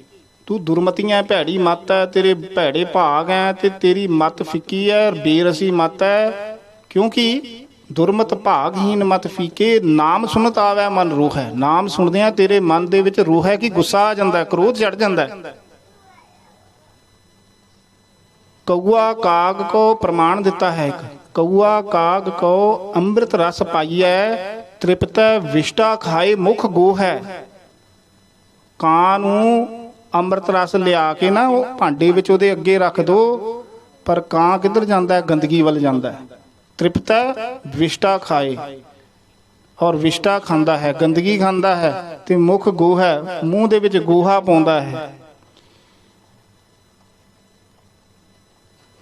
ਅੰਮ੍ਰਿਤ ਦਾ ਵਪਾਰੀ ਹੋਵੇ ਨਾ, ਉਹੀ ਅੰਮ੍ਰਿਤ ਦਾ ਲਾਹਾ ਲੈ ਸਕਦਾ ਹੈ। ਇਸ ਕਰਕੇ ਪੰਡਿਤ ਗੁਲਾਬ ਸਿੰਘ ਜੀ ਫਰਮਾਉਂਦੇ ਆ ਕਿ ਤੂੰ ਪਾਪ ਕਰਮ ਕਰਦਾ, ਪੁੰਨ ਕਰਮ ਕਿਉਂ ਨਹੀਂ ਕਰਦਾ? ਤੈਨੂੰ ਐਡੇ ਲੰਬੇ ਸਮੇਂ ਬਾਅਦ ਪਿਛੋਕੜ ਦੇਖ ਤੂੰ ਆਪਣਾ, ਕਈ ਜਨਮ ਭਏ ਕੀਟ ਪਤੰਗਾ, ਕਈ ਜਨਮ ਗਜ ਮੀਨ ਕੁਰੰਗਾ, ਕਈ ਜਨਮ ਪੰਖੀ ਸਰਪ ਹੋਇਓ। ਇਹ ਸਾਡਾ ਪਿਛੋਕੜ ਹੈ ਤੇ ਤੈਨੂੰ ਮਨੁੱਖ ਦੇਹੀ ਮਿਲੀ ਸੀ, ਇਹਦੇ ਵਿੱਚ ਪੁੰਨ ਕਰਮ ਕਰਨੇ ਸੀ ਤੇ ਤੂੰ ਹਰੀ ਦਾ ਨਾਮ ਨਹੀਂ ਜਪਦਾ, ਕਥਾ ਨਹੀਂ ਸੁਣਦਾ, ਇਤਿਹਾਸਕ ਸਥਾਨਾਂ ਤੇ ਬੈਠ ਕੇ ਭਜਨ ਨਹੀਂ ਕਰਦਾ ਤੇ ਨਾਮ ਉਚਾਰਨ ਦੇ ਵਿੱਚ ਮਨਾਂ ਤੂੰ ਦੁੱਖ ਪਾਉਂਦਾ ਹੈ। ਆਪ ਨਾ ਸਮਝੋਗੇ ਤਬੇ। ਹੁਣ ਥੋੜੀ ਜਿਹੀ ਤਾੜਨਾ ਨਾਲ ਕਹਿੰਦੇ ਆ ਪੰਡਿਤ ਗੁਲਾਬ ਸਿੰਘ ਜੀ, ਕਹਿੰਦੇ ਆਪ ਨਾ ਸਮਝੋ, ਹੁਣ ਨਾ ਸਮਝਿਆ, ਸਮਝੋਗੇ ਤभी, ਤਦੋਂ ਸਮਝੇਗਾ। ਕਦੋਂ ਸਮਝੇਗਾ? ਅੱਗੇ ਉੱਤਰ ਦਿੰਦੇ ਹਨ, ਜਮ ਕਿੰਕਰ ਜਾ ਸਿਰ ਦੰਡ ਲਗਾਵੇ। ਜਦੋਂ ਧਰਮ ਰਾਏ ਦੇ ਜਿਹੜੇ ਦਾਸ ਹਨ, ਜਿਹੜੇ ਜਮ ਹਨ, ਉਹ ਤੇਰੇ ਸਿਰ ਤੇ ਡੰਡਾ ਲਗਾਉਣਗੇ, ਜਦੋਂ ਡੰਡਾ ਮਾਰਨਗੇ ਤਦੋਂ ਤੂੰ ਸਮਝੇਗਾ। ਜਮ ਕਾ ਡੰਡ ਮੂੰਡ ਮਹਿ ਲੱਗ ਗਿਆ, ਖਿਨ ਮੈਂ ਕਰਾਂ ਨਿਬੇਰਾ। ਜਦੋਂ ਡੰਡਾ ਸਿਰ ਤੇ ਵੱਜਿਆ, ਜਮ ਡੰਡਾ ਗਲ ਸੰਗਲ ਪੜਿਆ। ਜਮ ਦਾ ਡੰਡਾ ਵੱਜਦਾ ਅਤੇ ਗਲ 'ਚ ਸੰਗਲ ਵੀ ਪੈ ਜਾਂਦਾ ਹੈ। ਇਸ ਕਰਕੇ ਜੇ ਹੁਣ ਤੂੰ ਨਾਮ ਨਾ ਜਪਣ ਲੱਗਿਆ, ਪੁੰਨ ਕਰਮ ਕਰਨ ਨਾ ਲੱਗਿਆ, ਤਾਂ ਕਦੋਂ ਸਮਝੇਗਾ? ਜਦੋਂ ਜਮ ਦਾ ਡੰਡਾ ਤੇਰੇ ਸਿਰ ਤੇ ਲੱਗੇਗਾ। ਇਸ ਕਰਕੇ ਤੂੰ ਨਾਮ ਜਪਿਆ ਕਰ, ਸ਼ੁਭ ਕਰਮ ਕਰਿਆ ਕਰ, ਪਾਪ ਕਰਮ ਤੋਂ ਬਚਿਆ ਕਰ। ਫਿਰ ਜਦੋਂ ਤੂੰ ਐਸਾ ਸੁੰਦਰ ਜੀਵਨ ਬਣਾ ਕੇ, ਉੱਚਾ ਸੁੱਚਾ ਜੀਵਨ ਬਣਾ ਕੇ, ਗੁਰੂ ਵਾਲਾ ਬਣ ਕੇ, ਰਹਿਤ ਮਰਿਆਦਾ ਵਿੱਚ ਪ੍ਰਪੱਕ ਹੋ ਕੇ ਭਜਨ ਬੰਦਗੀ ਕਰਦਾ ਹੋਇਆ ਸਰੀਰ ਛੱਡ ਕੇ ਜਾਏਗਾ, ਮੰਨੈ ਜੰਮ ਕੇ ਸਾਥ ਨਾ ਜਾਏ। ਫੇਰ ਤੇਰਾ ਉੱਥੇ ਵੀ ਸਤਿਕਾਰ ਹੋਣਾ। ਰੇ ਰੇ ਦਰਗਾਹ ਕਹੈ ਨਾ ਕੋ, ਆਓ ਬੈਠ ਆਦਰ ਸੁਭ ਦੇਉ। ਵਾ ਮਹਿਲੀ ਪਾਵਹਿ ਤੂੰ ਬਾਸਾ, ਜਨਮ ਮਰਨ ਨਹਿ ਹੋਏ ਬਿਨਾਸਾ। ਉੱਥੇ ਦੇ ਧਰਮ ਰਾਏ ਨੂੰ ਹੁਕਮ ਹੈ ਬਹਿ ਸੱਚਾ ਧਰਮ ਵਿਚਾਰ। ਧਰਮ ਰਾਜੇ ਨੂੰ ਵਾਹਿਗੁਰੂ ਜੀ ਦਾ ਹੁਕਮ ਹੈ ਵੀ ਸੱਚੀ ਗੱਲ ਤੁਸੀਂ ਵਿਚਾਰ ਕਰਨੀ ਹੈ। ਦੂਜੇ ਭਾਈ ਦੁਸ਼ਟ ਆਤਮਾ, ਜਿਹੜੀਆਂ ਦੁਸ਼ਟ ਆਤਮਾ ਨਾਮ ਨਹੀਂ ਜਪਦੀਆਂ, ਦੂਜੇ ਭਾਈ ਦੁਸ਼ਟ ਆਤਮਾ, ਉਹ ਤੇਰੀ ਸਰਕਾਰ, ਉਹਦੇ ਤੇ ਸਰਦਾਰੀ ਹੈ ਤੇਰੀ। ਅਧਿਆਤਮੀ ਹਰ ਗੁਣ ਤਾਸ ਮਨ, ਜਿਹੜੇ ਅਧਿਆਤਮਵਾਦੀ ਮਹਾਪੁਰਸ਼ ਹੈ, ਹਰੀ ਦੇ ਗੁਣਾਂ ਨੂੰ ਜਪਣ ਵਾਲੇ ਹੈ, ਜਿਨ੍ਹਾਂ ਦੇ ਮਨ 'ਚ ਰੱਬ ਹੈ। ਜਪੈ ਏਕ ਮੁਰਾਰ ਤਿਨ ਕੀ ਸੇਵਾ ਧਰਮ ਰਾਏ ਕਰੈ, ਧਨ ਸਵਾਰਨ ਹਾਰ। ਉਹਨਾਂ ਦੀ ਤਾਂ ਸੇਵਾ ਕਰਦੇ ਆ। ਇਸ ਕਰਕੇ ਪੰਡਿਤ ਗੁਲਾਬ ਸਿੰਘ ਜੀ ਇਹੀ ਸਮਝਾਉਣਾ ਚਾਹੁੰਦੇ ਹਨ ਕਿ ਕਿਉਂ ਤੂੰ ਪਦਾਰਥਾਂ ਦੇ ਤ੍ਰਿਸ਼ਨਾ ਵਾਲੇ ਪਾਸੇ ਪਿਆ ਹੋਇਆ ਹੈ। ਤ੍ਰਿਸ਼ਨਾ ਦਾ ਐਂਡ ਨਹੀਂ ਕਦੀ ਆਉਣਾ, ਇਹ ਹਵਾਈ ਮਾਰਗ ਹੈ, ਇਹਦਾ ਅੰਤ ਨਹੀਂ ਆਉਣਾ। ਤੇ ਤੂੰ ਉਸ ਤ੍ਰਿਸ਼ਨਾ ਕਰਕੇ, ਮਾਇਆ ਕਰਕੇ ਪਾਪ ਕਰਮ ਕਰਦਾ ਹੈ, ਪੁੰਨ ਤੂੰ ਕਰ ਨਹੀਂ ਰਿਹਾ ਤੇ ਤੇਰੀ ਉਮਰ ਬਤੀਤ ਹੋ ਜਾਣੀ ਹੈ। ਬਾਲ ਵੀ ਗਈ, ਜਵਾਨੀ ਵੀ ਗਈ, ਬੁਢੇਪਾ ਵੀ ਆ ਗਿਆ, ਪਛਤਾਉਂਦਾ ਰਹਿ ਜਾਏਗਾ। ਉਹਨੇ ਚਿਰ ਜਾ ਕੇ ਜੰਮ ਦਾ ਡੰਡਾ ਤੇਰੇ ਸਿਰ ਤੇ ਲੱਗ ਜਾਏਗਾ, ਫਿਰ ਪਛਤਾਏਗਾ। फिर पछताए क्या हुआ जब चिड़िया चुगी खेत। फिर की पछताया तैनूं प्राप्त होना, फिर हथ मलदा रह जाएगा। इस करके फरमाउंदे हन कि नाम जपिया कर। सवैया तन धार के ना उपकार करे।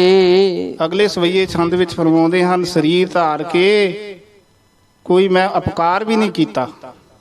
ਹੁਣ ਆਪਣੇ ਆਪ ਨੂੰ ਉਤਮ ਵਕਤਾ ਹੋ ਕੇ ਨਾ, ਆਪਣੇ ਆਪ ਨੂੰ ਸੰਬੋਧਨ ਕਰਕੇ ਨਿਮਰਤਾ ਦੇ ਵਿੱਚ ਕਹਿੰਦੇ ਹਨ, ਉਪਦੇਸ਼ ਦਿੰਦੇ ਹਨ ਕਿ ਸਰੀਰ ਧਾਰਨ ਕਰਕੇ ਕੋਈ ਪਰਉਪਕਾਰ ਵੀ, ਕੋਈ ਭਲੇ ਦਾ ਕੰਮ ਨਹੀਂ ਕੀਤਾ।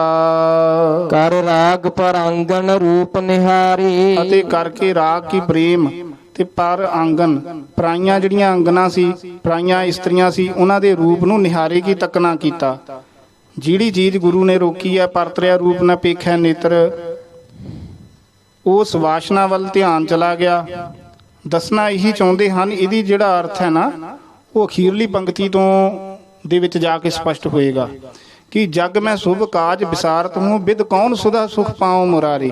ਪੰਡਿਤ ਗੁਲਾਬ ਸਿੰਘ ਜੀ ਫਰਮਾਉਂਦੇ ਆ ਵੀ ਚੰਗੇ ਕੰਮ ਤਾਂ ਮੈਂ ਸਾਰੇ ਭੁਲਾ ਦਿੱਤੇ ਹਨ, ਤੇ ਬਿਦ ਕੌਣ, ਕਿਸ ਤਰ੍ਹਾਂ ਦੇ ਨਾਲ ਹੁਣ ਮੈਂ ਸੁਦਾ ਸੁਖ, ਅੰਮ੍ਰਿਤਮਈ ਸੁਖ ਨੂੰ ਹੇ ਵਾਹਿਗੁਰੂ ਜੀ ਪ੍ਰਾਪਤ ਕਰ ਸਕਦਾ ਹਾਂ, ਕਿਉਂਕਿ ਮੈਂ ਚੰਗਾ ਕੰਮ ਕੋਈ ਕੀਤਾ ਹੀ ਨਹੀਂ। ਤੇ ਜੇ ਸੁੱਖ ਪ੍ਰਾਪਤ ਕਰਨਾ ਤਾਂ ਇਹ ਗੱਲਾਂ ਛੱਡਣੀਆਂ ਪੈਣੀਆਂ,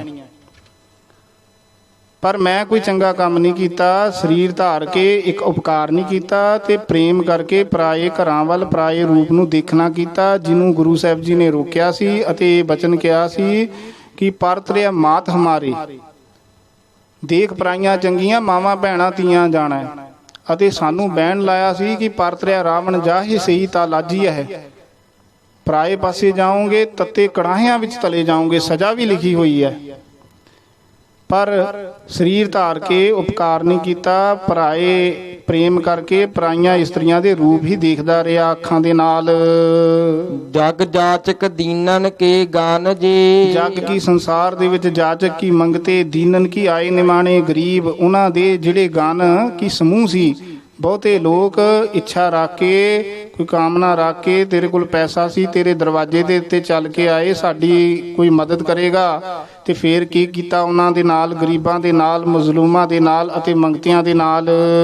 ਕਰ ਕੋਪ ਸਭੈ ਨਿਜ ਦੁਆਰ ਤੇ ਟਾਰੇ, ਅਤੇ ਕਰ ਕੋਪ, ਗੁੱਸਾ ਕਰਕੇ ਨਾ, ਸਭੈ ਨਿਜ ਦੁਆਰ ਤੇ ਟਾਰੇ, ਸਾਰੇ ਆਪਣੇ ਘਰ ਦੇ ਦਰਵਾਜ਼ੇ ਤੋਂ ਜਿਹੜੇ ਲੋੜਵੰਦ ਵਿਅਕਤੀ ਆਏ ਸੀ ਉਹਨਾਂ ਨੂੰ ਟਾਲ ਦਿੱਤੇ, ਵੀ ਹਟੋ ਹਟੋ ਮੇਰੇ ਦਰਵਾਜ਼ੇ ਤੋਂ, ਇੱਥੇ ਨਹੀਂ ਖੜਨਾ।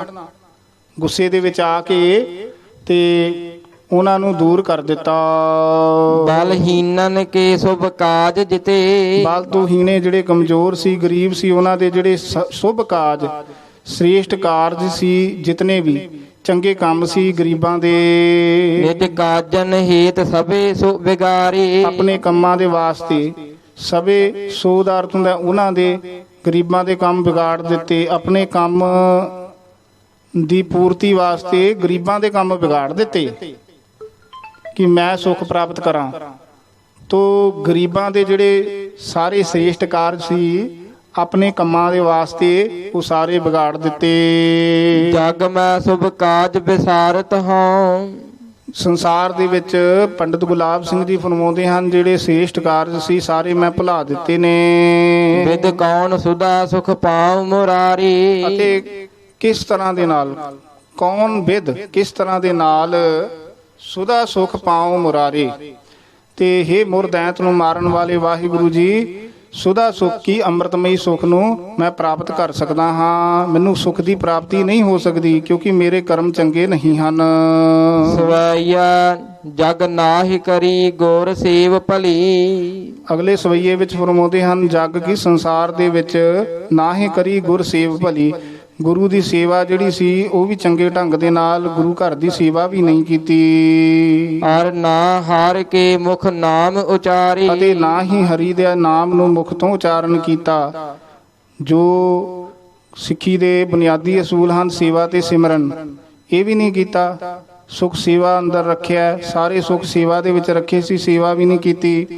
ਇਸ ਕਰਕੇ ਗੁਰ ਸੇਵਾ ਤੇ ਸੁਖ ਉਪਜੈ, ਫਿਰ ਦੁੱਖ ਨਾ ਲੱਗੈ, ਆਏ ਜੰਮਣ ਮਰਨਾ ਮਿਟ ਗਿਆ, ਕਾਲੈ ਕਾ ਕਿਛ ਨਾ ਬਸਾਏ। ਅਤੇ ਨਿਸ਼ਕਾਮੀ ਹੋ ਕੇ ਜੇ ਬੰਦਾ ਸੇਵਾ ਕਰਦਾ ਹੈ ਤਾਂ ਰੱਬ ਮਿਲ ਜਾਂਦਾ ਹੈ। ਸੇਵਾ ਕਰਤ ਹੋਏ ਨਿਸ਼ਕਾਮੀ, ਤਿਸਕੋ ਹੋਤ ਪ੍ਰਾਪਤ ਸੁਆਮੀ। ਇਸ ਕਰਕੇ ਫਰਮਾਉਂਦੇ ਹਨ ਕਿ ਜਗ ਨਾਹਿ ਕਰੀ ਗੁਰ ਸੇਵ ਭਲੀ, ਸੰਸਾਰ ਦੇ ਵਿੱਚ ਗੁਰੂ ਦੀ ਸੇਵਾ ਵੀ ਨਹੀਂ ਕੀਤੀ। ਸੇਵਾ ਕਰਨ ਦੇ ਨਾਲ ਸਰੀਰ ਰਿਸ਼ਟ ਪੁਸ਼ਟ ਰਹਿੰਦਾ ਹੈ, ਚੜ੍ਹਦੀ ਕਲਾ ਦੇ ਨਾਲ ਰਹਿੰਦਾ ਹੈ।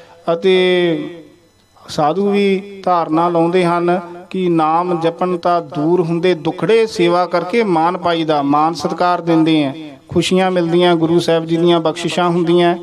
ਤੇ ਨਾਮ ਨੇ ਸਾਨੂੰ ਤਾਰਨਾ ਹੈ, ਸੇਵਾ ਨੇ ਸਾਡੇ ਸਰੀਰ ਨੂੰ ਵੀ ਰਿਸ਼ਟ ਪੁਸ਼ਟ ਰੱਖਣਾ। ਤੇ ਜੇ ਘੋੜਾ ਸਹੀ ਹੋਏਗਾ, ਸਰੀਰ ਸਹੀ ਹੋਏਗਾ, ਫਿਰ ਉਹਦੇ ਉੱਤੇ ਮਨ ਔਰ ਸਾਡਾ ਆਤਮਾ ਅਸਵਾਰ ਹੋ ਕੇ ਫਿਰ ਅਸੀਂ ਆਤਮ ਦੇ ਦਰਸ਼ੀ ਹੋ ਸਕਦੇ ਹਾਂ, ਆਤਮਾ ਦੇ ਦਰਸ਼ਨ ਕਰ ਸਕਦੇ ਹਾਂ। ਇਸ ਕਰਕੇ ਇਹ ਗੁਰੂ ਸਾਹਿਬ ਜੀ ਨੇ ਬੜੇ ਗਹਿਰੇ ਸਾਨੂੰ ਸੇਵਾ ਤੇ ਸਿਮਰਨ ਇਹ ਬਖਸ਼ਿਸ਼ਾਂ ਕੀਤੀਆਂ ਨੇ। ਜੱਗ ਦੇ ਵਿੱਚ ਗੁਰੂ ਦੀ ਸੇਵਾ ਵੀ ਨਹੀਂ ਕੀਤੀ ਤੇ ਹਰੀ ਦਾ ਨਾਮ ਮੁਖ ਤੋਂ ਉਚਾਰਨ ਨਹੀਂ ਕੀਤਾ। ਜਿਹਨੂੰ ਕਬੀਰ ਸਾਹਿਬ ਜੀ ਨੇ ਕਿਹਾ, ਕਬੀਰ ਸੋਈ ਮੁਖ ਧਨ ਹੈ ਜਾ ਮੁਖ ਕਹੀਐ ਰਾਮ, ਦੇਹੀ ਕਿਸਕੀ ਬਾਪੁਰੀ ਪਵਿੱਤਰ ਹੋਏ ਗੋ ਗ੍ਰਾਮ। ਬਲਹੀਨਨ ਕੋ ਕਟ ਬੈਨ ਕਹੇ, ਬਲ ਤੋਂ ਤਾਕਤ ਤੋਂ ਹੀਨੇ ਜਿਹੜੇ ਕਮਜ਼ੋਰ ਪੁਰਸ਼ ਸੀ, ਜੇ ਤੇਰੇ ਘਰ ਦੇ ਦਰਵਾਜ਼ੇ ਦੇ ਉੱਤੇ ਆ ਗਏ, ਉਹਨਾਂ ਨੂੰ ਕੱਟ ਕੀ ਕੌੜੇ ਬੈਨ ਕੀ ਬਚਨ ਬੋਲ ਕਹੇ। ਕੌੜੇ ਬੋਲ ਬੋਲੇ, ਜਿਨ੍ਹਾਂ ਤੋਂ ਰੋਕਿਆ ਸੀ ਕਿ ਫਰੀਦ ਸਾਹਿਬ ਜੀ ਦੇ ਵੀ ਬਚਨ ਹੈ ਵੀ ਕੌੜੇ ਬੋਲ ਬੋਲਨੇ ਨਹੀਂ ਜੇ ਰੱਬ ਨੂੰ ਮਿਲਣਾ। ਇੱਕ ਫਿੱਕਾ ਨਾ ਗਾਲ ਆਏ, ਫਿੱਕਾ ਬਚਨ ਨਹੀਂ, ਫਿੱਕੀ ਗੱਲ ਨਹੀਂ ਕਰਨੀ। ਸਭਨਾ ਮੈਂ ਸੱਚਾ ਧਨੀ, ਸਾਰਿਆਂ ਦੇ ਵਿੱਚ ਸੱਚੇ ਵਾਹਿਗੁਰੂ ਜੀ ਹਨ। ਵਾਹਿਗੁਰੂ ਦੀ ਜੋਤ ਸਾਰਿਆਂ ਦੇ ਵਿੱਚ ਹੈ। ਹਿਆਉ ਨਾ ਕਹਿ ਠਾਏ ਮਾਨਕ ਸਭ ਮੋਲਵੇ।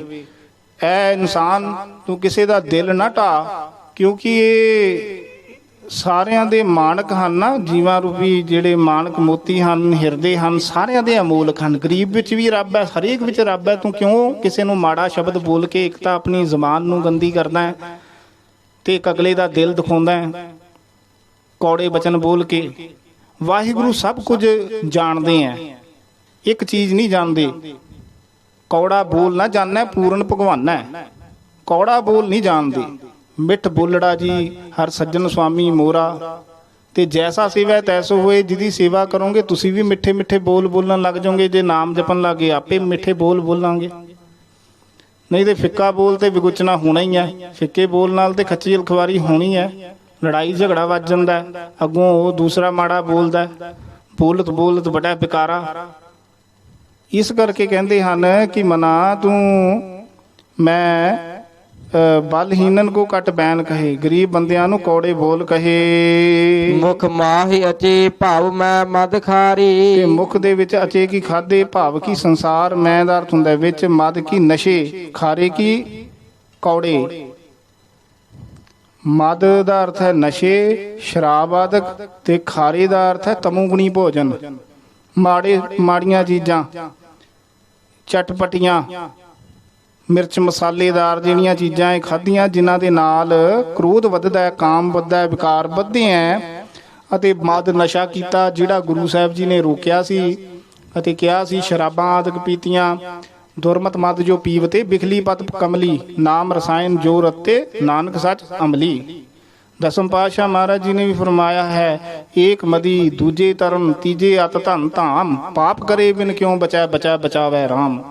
ਇੱਕ ਤਾਂ ਮਦੀ ਸ਼ਰਾਬੀ ਹੋਵੇ, ਏਕ ਮਦੀ ਦੂਜੇ ਧਰਮ, ਦੂਜਾ ਜਵਾਨੀ ਹੋਵੇ, ਫਿਰ ਮਾਇਆ ਇਕੱਠੀ ਹੋਵੇ। ਪਾਪ ਕਰਮ ਤੋਂ ਬਗੈਰ ਬੰਦਾ ਬਚ ਨਹੀਂ ਸਕਦਾ, ਵਾਹਿਗੁਰੂ ਬਚਾਵੇ ਫੇਰ ਹੀ ਬਚਿਆ ਜਾ ਸਕਦਾ ਹੈ। ਭਾਈ ਨੰਦ ਲਾਲ ਸਾਹਿਬ ਜੀ ਨੇ ਕਿਹਾ ਹੈ, ਨਸ਼ਾ ਪੀਓ ਪਰ ਨਾਮ ਦਾ ਨਸ਼ਾ ਪੀਓ। ਭਾਈ ਨੰਦ ਲਾਲ ਸਾਹਿਬ ਜੀ ਬ੍ਰਹਮ ਗਿਆਨੀ ਮਹਾਂਪੁਰਸ਼ਾਂ ਨੇ ਕਿਹਾ ਹੈ, ਮਸਤ ਰਾਬਾ ਜਾਮ ਰੰਗੀ ਇਹਤਿਆਜ਼, ਤਿਸ਼ਨਾ ਰਾਬਾ ਆਬੀ ਸ਼ੀਰੀ ਇਹਤਿਆਜ।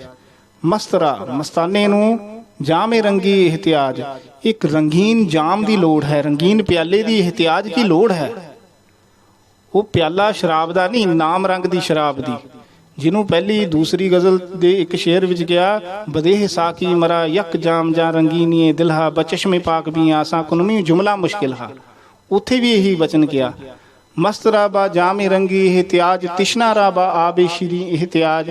ਜਿਵੇਂ ਤ੍ਰਿਸ਼ਨਾਲੂ ਪੁਰਸ਼ ਨੂੰ ਜਿਹੜੀ ਹੈ ਉਹ ਆਬੇ ਸ਼ੀਰੀ ਇਹਤਿਆਜ, ਠੰਡੇ ਪਾਣੀ ਦੀ ਲੋੜ ਹੁੰਦੀ ਹੈ। ਇਸ ਕਰਕੇ ਮੈਨੂੰ ਨਾਮ ਦੀ ਸ਼ਰਾਬ ਚਾਹੀਦੀ ਹੈ। ਨਾਮ ਖੁਮਾਰੀ ਨਾਨਕਾ ਚੜੀ ਰਹੇ ਦਿਨ ਰਾਤ।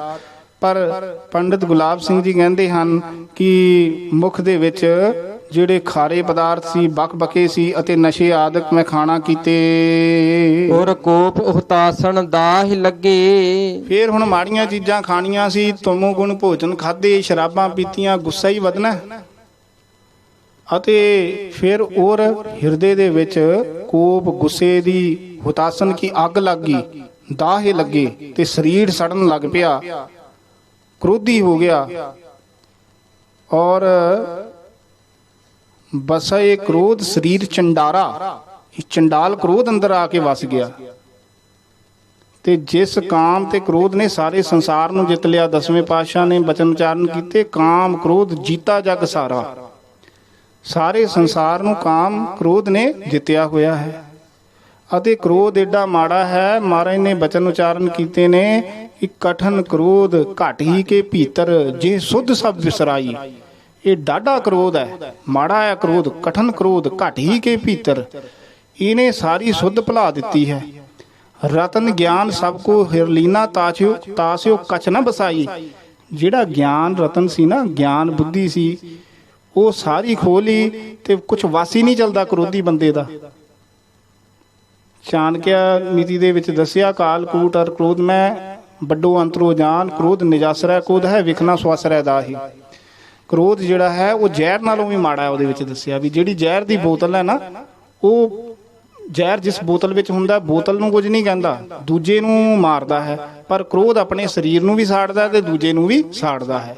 ਕਾਮ ਕ੍ਰੋਧ ਕਾਇਆ ਕੋ ਗੱਲ ਹੈ, ਇਹ ਗਾਲ ਕੇ ਰੱਖ ਦਿੰਦੇ ਨੇ। ਇਸ ਕਰਕੇ ਕਹਿੰਦੇ ਵੀ ਇਸ ਕ੍ਰੋਧ ਤੋਂ ਬਚਣਾ ਚਾਹੀਦਾ ਸੀ, ਪਰੰਤੂ ਔਰ ਕੋਪ ਹੋਤਾ ਸੰਦਾਹਿ ਲਗੇ, ਹਿਰਦੇ ਦੇ ਵਿੱਚ ਕੋਪ ਦੀ ਅਗਨੀ ਜਿਹੜੀ ਸੀ ਉਹ ਸੜਨ ਲੱਗ ਪਿਆ, ਅੰਦਰੋਂ ਅੰਦਰ ਸੜੀ ਗਿਆ। ਜਗ ਲੋਕਨ ਕੇ ਘਰ ਪਾਵਕ ਜਾਰੇ, ਸੰਸਾਰ ਵਿੱਚ ਲੋਕਾਂ ਦੇ ਜਿਹੜੇ ਘਰ ਸੀ, ਫਿਰ ਉਹ ਆਪਣੀ ਕ੍ਰੋਧ ਦੀ ਅਗਨੀ ਦੇ ਨਾਲ ਉਹਨਾਂ ਦੇ ਹਿਰਦੇ ਰੂਪੀ ਘਰ ਉਹ ਵੀ ਜਾੜੇ ਕੀ ਸਾੜੇ। ਹੁਣ ਕ੍ਰੋਧੀ ਬੰਦੇ ਦੇ ਮੁਖ ਚੋਂ ਗਲਤੀ ਗੱਲਾਂ ਨਿਕਲਣੀਆਂ। ਫਰੀਦ ਸਾਹਿਬ ਜੀ ਦਾ ਇਹ ਵੀ ਇੱਕ ਭਗਤ ਫਰੀਦ ਸਾਹਿਬ ਜੀ ਦਾ ਵੀ ਵਚਨ ਹੈ, ਫਰੀਦਾ ਗੁੱਸਾ ਮਨ ਨਾ ਹਟਾਏ, ਵੀ ਗੁੱਸਾ ਨਾ ਲਿਆਉਣਾ ਕਰ। ਇਹ ਸਾਰਾ ਸ਼ਲੋਕ ਹੈ। ਫਰੀਦਾ ਬੁਰੇ ਦਾ ਭਲਾ ਕਰ। ਹਾਂ, ਫਰੀਦ ਸਾਹਿਬ ਜੀ ਕਹਿੰਦੇ ਹਨ ਵੀ ਬੁਰੇ ਦਾ ਤੂੰ ਭਲਾ ਕਰ, ਗੁੱਸਾ ਮਨ ਨਾ ਹਟਾਏ, ਫੇਰ ਕੀ ਹੋਏਗਾ? ਕਹਿੰਦੇ ਤੇਰੇ ਦੇਹੀ ਰੋਗ ਨਾ ਲੱਗੇ, ਪੱਲੇ ਸਭ ਕੁਝ ਪਾਏ, ਤੇਰੀ ਦੇਹੀ ਨੂੰ ਕੋਈ ਰੋਗ ਨਹੀਂ ਲੱਗੇਗਾ ਤੇ ਤੇਰੇ ਪੱਲੇ ਦੇ ਵਿੱਚ ਸਭ ਕੁਝ ਪਾਏ, ਤੇਰੇ ਪੱਲੇ ਵਿੱਚ ਧਰਮ ਅਰਥ ਕਾਮ ਮੋਕਸ਼ ਸਾਰੇ ਪਦਾਰਥ ਪੈ ਜਾਣਗੇ। ਇਸ ਕਰਕੇ ਗੁੱਸਾ ਨਾ ਕਰ। ਤੂੰ ਗੁੱਸੇ ਦੇ ਵਿੱਚ ਆ ਕੇ ਆਪ ਵੀ ਸੜਿਆ ਤੇ ਲੋਕਾਂ ਦੇ ਘਰ, ਹਿਰਦੇ ਰੂਪੀ ਘਰ ਵੀ ਉਹ ਕ੍ਰੋਧ ਦੀ ਅਗਨੀ ਦੇ ਨਾਲ ਸਾੜਨਾ ਕੀਤੇ। ਜਗ ਮੈਂ ਸ਼ੁਭ ਕਾਜ ਵਿਸਾਰਤ ਹਾਂ, ਸੰਸਾਰ ਦੇ ਵਿੱਚ ਮੈਂ ਚੰਗੇ ਕੰਮ ਜਿਹੜੇ ਨੇ ਭੁਲਾ ਦਿੱਤੇ ਨੇ। ਵਿਦ ਕੌਣ ਸੁਦਾ ਸੁਖ ਪਾਉ ਮੁਰਾਰੀ, ਇਹ ਮੁਰਦੈਂਤ ਨੂੰ ਮਾਰਨ ਵਾਲੇ ਵਾਹਿਗੁਰੂ ਜੀ, ਕਿਸ ਤਰ੍ਹਾਂ ਦੇ ਨਾਲ ਮੈਂ ਅੰਮ੍ਰਿਤਮਈ ਸੁਖ ਨੂੰ ਪ੍ਰਾਪਤ ਕਰ ਸਕਦਾ ਹਾਂ। ਸਵੈਇਆ ਨਹ ਪੂਜਨ ਦੇਵਨ ਕੋ ਕਰਿਓ, ਪੰਡਿਤ ਗੁਲਾਬ ਸਿੰਘ ਜੀ ਫਰਮਾਉਂਦੇ ਹਨ, ਮੈਂ ਪੂਜਾ ਨਹਿ ਪੂਜਨ, ਨਹੀਂ ਪੂਜਾ ਕੀਤੀ। ਦੇਵਨ ਨਾਮ ਹੈ ਦੇਵ ਸਰੂਪ, ਪ੍ਰਕਾਸ਼ ਸਰੂਪ ਵਾਹਿਗੁਰੂ ਕੋ ਦਾ ਪੂਜਨ ਨਹੀਂ ਕੀਤਾ, ਵਾਹਿਗੁਰੂ ਦੀ ਪੂਜਾ ਨਹੀਂ ਕੀਤੀ, ਵਾਹਿਗੁਰੂ ਦਾ ਪੂਜਨ ਸਿਮਰਨ ਨਹੀਂ ਕੀਤਾ। ਵਾਹਿਗੁਰੂ ਦਾ ਨਿਰਗੁਣ ਦਾ ਪੂਜਨ ਸਿਮਰਨ ਕੀ ਹੈ? ਪੂਜਾ ਕੀਚੈ ਨਾਮ ਧਿਆਈਐ, ਬਿਨ ਨਾਵੈ ਪੂਜ ਨਾ ਹੋਏ। ਸਿਮਰਨ ਭਜਨ ਕਰਨਾ ਹੀ ਵਾਹਿਗੁਰੂ ਨਿਰਗੁਣ ਦੀ ਪੂਜਾ ਕਰਨੀ ਹੈ। ਮੈਂ ਪ੍ਰਕਾਸ਼ ਸਰੂਪ ਵਾਹਿਗੁਰੂ ਦਾ ਪੂਜਨ ਵੀ ਨਹੀਂ ਕੀਤਾ। ਔਰ ਵਿਪਰਨ ਕੇ ਨਹ ਪਾਦ ਪਖਾਰੇ, ਅਤੇ ਜਿਹੜੇ ਵਿਪਰਨ ਕੀ ਬ੍ਰਾਹਮਣ ਸੀ ਉਹਨਾਂ ਦੇ ਪਾਦ ਕੀ ਚਰਨ ਜਿਹੜੇ ਸੀ ਉਹ ਵੀ ਪਖਾਰੇ ਨਹੀਂ, ਸਾਧੂਆਂ ਦੇ ਚਰਨ ਵੀ ਨਹੀਂ ਧੋਤੇ। ਇੱਥੇ ਵਿਪਰਨ ਨਾਮ ਹੈ ਗੁਰਸਿੱਖਾਂ ਦੇ, ਸਾਧੂਆਂ ਦੇ, ਕਿਉਂਕਿ ਵਿਪਰਨ ਬ੍ਰਾਹਮਣ ਨੂੰ ਕਹਿੰਦੇ ਆ। ਗੁਰਬਾਣੀ ਦੇ ਵਿੱਚ ਬ੍ਰਾਹਮਣ ਉਹਨੂੰ ਕਿਹਾ ਹੈ, ਸੋ ਬ੍ਰਾਹਮਣ ਜੋ ਬਿੰਦੈ ਬ੍ਰਹਮ, ਜਿਹੜਾ ਬ੍ਰਹਮ ਨੂੰ ਜਾਣ ਲੇ ਨਾ ਉਹੀ ਬ੍ਰਾਹਮਣ ਹੈ। ਅਤੇ ਇਹ ਵੀ ਕਿਹਾ ਗ੍ਰੰਥਾਂ ਦੇ ਵਿੱਚ, ਬ੍ਰਹਮ ਜਨੰਤੀ ਇਤੀ ਬ੍ਰਾਹਮਣ ਹੈ, ਜਿਹੜਾ ਬ੍ਰਹਮ ਨੂੰ ਜਾਣ ਲੇ ਉਹੀ ਬ੍ਰਾਹਮਣ ਹੈ। ਇਸ ਕਰਕੇ ਵਾਹਿਗੁਰੂ ਦਾ ਪੂਜਨ ਵੀ ਨਹੀਂ ਕਰਿਆ ਤੇ ਜਿਹੜੇ ਬ੍ਰਾਹਮਣ ਸੀ ਅਤੇ ਸਾਧੂ ਸੀ, ਬ੍ਰਹਮ ਗਿਆਨੀ ਮਹਾਂਪੁਰਸ਼ ਸੀ, ਉਹਨਾਂ ਦੇ ਚਰਨਾਂ ਦੀ ਸੇਵਾ ਵੀ ਨਹੀਂ ਕੀਤੀ, ਚਰਨਾਂ ਦੀ ਮੁੱਠੀ ਚਾਪੀ ਨਹੀਂ ਕੀਤੀ ਅਤੇ ਜਲ ਦੇ ਨਾਲ ਉਹਨਾਂ ਦੇ ਚਰਨਾਂ ਨੂੰ ਧੋਤਾ ਨਹੀਂ। ਨਿਜ ਪ੍ਰਾਨਨ ਪਾਲਨ ਹੇਤ ਸਦਾ, ਆਪਣੇ ਪ੍ਰਾਣਾਂ ਨੂੰ, ਆਪਣੇ ਸਵਾਸਾਂ ਨੂੰ ਆਪਣੀ ਪਾਲਣਾ ਪੋਸ਼ਣਾ ਹੇਤ ਵਾਸਤੇ ਸਦਾ ਹਮੇਸ਼ਾ ਹੀ ਭਵ ਮੰਡਲ ਔਰਨ ਪ੍ਰਾਨ ਨਿਕਾਰੇ, ਸੰਸਾਰ ਮੰਡਲ ਦੇ ਵਿੱਚ ਹੋਰਾਂ ਦੇ ਜਿਹੜੇ ਪ੍ਰਾਣ ਸੀ, ਸਵਾਸ ਸੀ, ਉਹ ਨਿਕਾਰੇ ਕੀ ਖਿੱਚ ਲੇ। ਆਪਣੇ ਸੁੱਖਾਂ ਵਾਸਤੇ ਦੂਜਿਆਂ ਨੂੰ ਦੁੱਖ ਦਿੱਤਾ, ਦੂਜਿਆਂ ਦਾ ਲਹੂ ਚੂਸਿਆ, ਦੂਜਿਆਂ ਦੇ ਸਵਾਸ ਖਿੱਚੇ। ਐਸੇ ਕੰਮ ਮੈਂ ਸਾਰੇ ਕੀਤੇ ਨੇ। ਔਰ ਤੇ ਸਭ ਪੁੰਨ ਵਿਸਾਰ ਦਇਓ, ਔਰ ਤੇ ਹਿਰਦੇ ਤੋਂ ਸਾਰੇ ਜਿਹੜੇ ਪੁੰਨ ਸੀ ਉਹ ਸਾਰੇ ਮੈਨੇ ਭੁਲਾ ਦਿੱਤੇ ਨੇ। ਆਰ ਤੇ ਪਦ ਪੰਕਜ ਨਾ ਔਰ ਧਾਰੀ, ਆਰ ਅਤੇ ਤੇ ਪਦ ਪੰਕਜ, ਤੁਹਾਡੇ ਜਿਹੜੇ ਚਰਨ ਕਮਲ ਸੀ, ਪਦ ਨਾਮ ਚਰਨ, ਪੰਕਜ ਕੀ ਕਮਲ। ਪੰਕ ਨਾਮ ਚਿੱਕੜ ਦਾ ਹੁੰਦਾ, ਚਿੱਕੜ ਦੇ ਵਿੱਚ ਜ ਕੀ ਪੈਦਾ ਹੋਣ ਵਾਲਾ ਕਮਲ। ਤੁਹਾਡੇ ਜਿਹੜੇ ਚਰਨ ਕਮਲ ਸੀ, ਯਾਨੀ ਵਾਹਿਗੁਰੂ ਦਾ ਨਾਮ, ਚਿੱਤ ਚਰਨ ਨਾਮ, ਉਹ ਮੈਂ ਆਪਣੇ ਹਿਰਦੇ ਦੇ ਵਿੱਚ ਧਾਰਨ ਨਹੀਂ ਕੀਤਾ। ਜਗ ਮੈਂ ਸ਼ੁਭ ਕਾਜ ਵਿਸਾਰਤ ਹਾਂ, ਸੰਸਾਰ ਦੇ ਵਿੱਚ ਜਿਹੜੇ ਚੰਗੇ ਕੰਮ ਸੀ ਮੈਂ ਭੁਲਾ ਦਿੱਤੇ ਨੇ। ਵਿਦ ਕੌਣ ਸੁਦਾ ਸੁਖ ਪਾਉ ਮੁਰਾਰੀ, ਇਹ ਮੁਰਦੈਂਤ ਨੂੰ ਮਾਰਨ ਵਾਲੇ ਵਾਹਿਗੁਰੂ ਪਰਮੇਸ਼ਰ ਜੀ, ਮੈਂ ਕਿਸ ਤਰ੍ਹਾਂ ਦੇ ਨਾਲ ਅੰਮ੍ਰਿਤਮਈ ਸੁਖ ਪ੍ਰਾਪਤ ਕਰ ਸਕਦਾ ਹਾਂ ਕਿ ਮੈਂ ਸਾਰੇ ਹੀ ਕੰਮ ਜਿਹੜੇ ਨੇ ਪੁੱਠੇ ਕੀਤੇ ਨੇ। ਇਹ ਜਿਹੜੇ 4 ਸਵਈਏ ਹਨ, ਇਹਨਾਂ ਦੇ ਵਿੱਚ ਦੱਸਿਆ ਹੈ ਕਿ ਜੇ ਤੁਸੀਂ ਸੁਖ ਚਾਹੁੰਦੇ ਹੋ, ਜਿਹੜਾ ਆਪਣਾ 43ਵਾਂ ਸਵਈਆ ਹੈ ਕਿ ਇੱਕ ਤਾਂ ਪਰਉਪਕਾਰ ਕਰੋ, ਇੱਕ ਪਰਾਏ ਰੂਪਾਂ ਵੱਲ ਨਹੀਂ ਵੇਖਣਾ, ਅਤੇ ਫਿਰ ਦੱਸਿਆ ਹੈ ਤੇ ਗਰੀਬ ਜਿਹੜੇ ਨੇ ਉਹਨਾਂ ਦੀ ਮਦਦ ਕਰਨੀ, ਅਤੇ ਫਿਰ ਕਿਹਾ ਹੈ ਜਿਹੜੇ ਲੋੜਵੰਦ ਹਨ ਉਹਨਾਂ ਦੇ ਕਿਸੇ ਕੰਮ ਨੂੰ ਵਿਗਾੜਨਾ ਨਹੀਂ, ਅਤੇ ਸੇਵਾ ਕਰੋ, ਸਿਮਰਨ ਕਰੋ, ਕੌੜੇ ਬੋਲ ਨਾ ਬੋਲੋ, ਅਤੇ ਸਤੋਗੁਣੀ ਭੋਜਨ ਛਕੋ, ਅਲਪਹਾਰ ਛਕੋ, ਤਮੋਗੁਣੀ ਭੋਜਨ ਨਾ ਛਕੋ, ਅਤੇ ਇਸੇ ਤਰ੍ਹਾਂ ਨਸ਼ੇ ਵਿਸ਼ੇ ਤੋਂ ਬਚੋ ਤੇ ਕ੍ਰੋਧ ਨਹੀਂ ਆਏਗਾ। ਤੇ ਫਿਰ ਮਨ ਸ਼ਾਂਤ ਰਹੇਗਾ, ਇਹਦੇ ਨਾਲ ਸੁੱਖ ਮਿਲੇਗਾ। ਤੇ ਵਾਹਿਗੁਰੂ ਦਾ ਪੂਜਨ ਕਰੋ ਤੇ ਸੰਤਾਂ ਸਾਧੂਆਂ ਦੀ ਸੇਵਾ ਕਰੋ। ਜੇਕਰ ਸਾਧ ਨਾ ਸੇਵੀਐ ਹਰ ਕੀ ਸੇਵਾ ਨਾਹੀਂ, ਤੇ ਘਰ ਮਰਹਟ ਸਾਰਖੇ ਭੂਤ ਬਸੈ ਤਿਨ ਮਾਹੀ। ਅਤੇ ਫਿਰ ਜਿਹੜਾ ਹੈ ਪੁੰਨ ਕਰਮ ਕਰੋ, ਚੰਗੇ ਕਰਮ ਕਰੋ, ਇਸ ਤਰ੍ਹਾਂ ਤੁਹਾਨੂੰ ਸੁੱਖ ਮਿਲੇਗਾ। ਗੱਲ ਸੁੱਖ ਦੀ ਦੱਸੀ ਹੈ ਵੀ ਜੇ ਤੁਸੀਂ ਸੁੱਖ ਚਾਹੁੰਦੇ ਹੋ ਤਾਂ ਚੰਗੇ ਕਰਮ ਕਰਨੇ ਚਾਹੀਦੇ ਨੇ। ਬੰਦਾ ਸੋਚਦਾ ਸ਼ਾਇਦ ਮੈਂ ਮਹਾਰਾਜ ਨੇ ਬਚਨ ਕਿਹਾ, ਸੁਖ ਨਾਹੀ ਬਹੁਤ ਹੈ ਧਨ ਖਾਟੇ, ਸੁਖ ਨਾਹੀ ਪੇਖੇ ਨਿਰਤ ਨਾਟੇ, ਸੁਖ ਨਾਹੀ ਬਹੁ ਦੇਸ ਕਮਾਏ, ਸਰਬ ਸੁਖਾ ਹਰ ਹਰ ਗੁਣ ਗਾਏ। ਵਾਹਿਗੁਰੂ ਦੇ ਗੁਣ ਗਾਉਣ ਦੇ ਨਾਲ ਸੁੱਖ ਮਿਲਦਾ ਹੈ। ਡਿੱਠਾ ਸਭ ਸੰਸਾਰ ਸੁਖ ਨਾ ਨਾਮ ਬਿਨ। ਇਹ ਸਾਰਾ ਉਪਦੇਸ਼ ਪੰਡਿਤ ਗੁਲਾਬ ਸਿੰਘ ਜੀ ਨੇ ਬਖਸ਼ਿਆ, ਸਾਡੇ ਹਿਰਦੇ ਦੇ ਵਿੱਚ ਵਸ ਜਾਵੇ। ਗੁਰਬਾਣੀ ਵਿੱਚ ਵੀ ਗੁਰੂ ਸਾਹਿਬ ਜੀ ਦੇ ਸਾਧੂਆਂ ਮਹਾਤਮਾਵਾਂ ਦੇ ਸਾਰੇ ਬਚਨ ਇੱਕ ਹੀ ਹੁੰਦੇ ਹੈ। ਜਿੰਨੇ ਗ੍ਰੰਥ ਪੜ੍ਹ ਲਓਗੇ ਸਾਰਿਆਂ ਦਾ, ਭਾਵੇਂ ਭਗਵਦ ਗੀਤਾ, ਕੁਰਾਨ ਸ਼ਰੀਫ ਤੇ ਜਿੰਨੇ ਵੀ ਗ੍ਰੰਥ ਆਪਾਂ ਪੜ੍ਹਦੇ ਹਾਂ ਨਾ, ਸਾਰਿਆਂ 'ਚ ਉਪਦੇਸ਼ ਇੱਕ ਹੀ ਹੈ। ਬਸ ਸਾਧੂ ਮਹਾਤਮਾ ਆਪਣੇ ਆਪਣੇ ਢੰਗ ਤਰੀਕੇ ਨਾਲ ਜਿਵੇਂ ਜਿਵੇਂ ਗ੍ਰੰਥਾਂ ਦੇ ਵਿੱਚ ਲਿਖਿਆ ਉਹਨਾਂ ਨੂੰ ਖੋਜ ਕੇ ਫਿਰ ਪਰਉਪਕਾਰ ਵਾਸਤੇ ਸਾਰੇ ਗ੍ਰੰਥ ਰਚ ਦਿੰਦੇ ਹੈ। ਤੇ ਗ੍ਰੰਥ ਦਾ ਅਰਥ ਹੀ ਹੁੰਦਾ, ਗ੍ਰਹ ਨਾਮ ਹੁੰਦਾ ਗਿਆਨ ਦਾ, ਗ੍ਰੰਥ ਨਾਮ ਹੁੰਦਾ ਪ੍ਰਵਾਹ ਦਾ, ਜਿਹਦੇ ਵਿੱਚ ਗਿਆਨ ਦਾ ਹੀ ਪ੍ਰਵਾਹ ਹੈ। ਅਤੇ ਇਹ ਸੁੰਦਰ ਉਪਦੇਸ਼ ਸਾਡੇ ਹਿਰਦੇ ਵਿੱਚ ਵਸਣ, ਅਸੀਂ ਵੱਧ ਤੋਂ ਵੱਧ ਸਿਮਰਨ ਭਜਨ ਨਾਲ ਜੁੜੀਏ, ਜਿਸ ਕਰਕੇ ਸਾਡਾ ਲੋਕ ਸੁਖੀ ਤੇ ਪਰਲੋਕ ਸੁਹੇਲਾ ਹੋ ਜਾਵੇ। ਹੁਣ ਸਮਾਪਤੀ ਕਰੀਏ ਜੀ ਅਖੀਰਲੀਆਂ ਪੰਕਤੀਆਂ ਪੜ੍ਹ ਕੇ। ਔਰ ਤੇ ਸਭ ਪੁੰਨ ਬੇਸਾਰ ਦਇਓ ਆਰ, ਤੇ ਪਦ ਪੰਕਜ ਨਾ ਹੋਰ ਧਾਰੇ। ਜਗ ਮੈਂ शुभ काज बेसारत हों, विद कौन सुधा सुख पाऊं मुरारी। वाहिगुरु जी का खालसा, वाहिगुरु जी की फतेह।